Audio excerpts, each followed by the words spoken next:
Michael, when is the last time you bought a pizza with Bitcoin? Never.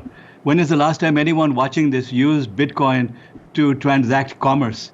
Practically never. In the old days, there are stories about people buying, pizza with Bitcoin, but we don't use it as a digital currency anymore.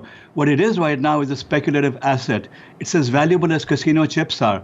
And it's exactly what this is. Now, the argument will be that Bitcoin will reach $100,000.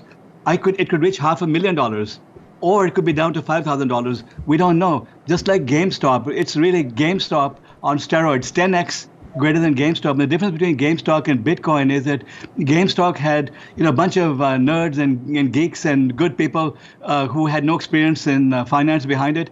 This has professional investors. It has tech moguls who are pouring billions into it. But what happens is that they pour billions into it, the price rises, they cash out, take their profits, and you've got the zealots like my friend Dan who persuade everyone and new investors to come in and buy it.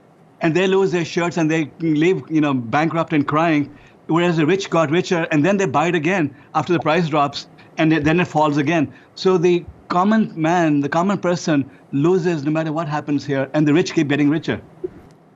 Dan, Friday night happens to be pizza night in our house. Last night I used cash. Does Vivek have a point that until and unless it reaches a degree where Bitcoin is used to buy the Friday night pie, we don't have anything here?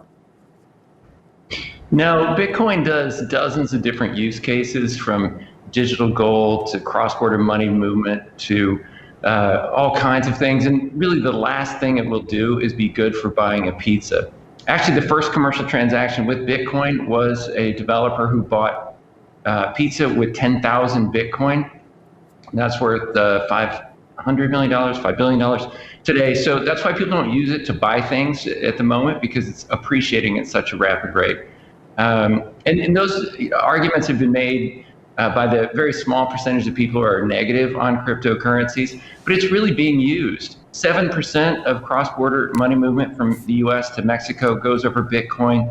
We recently sold a company in the Philippines that has 1 out of every 10 adults in the country using Bitcoin. So Bitcoin's being used, and the investors that are investing in it today aren't investing in it because it's great for buying a cup of coffee today. They're investing in it because it's going to disrupt finance, payments, all these industries. And 10 years from now, it will be good for buying a cup of coffee.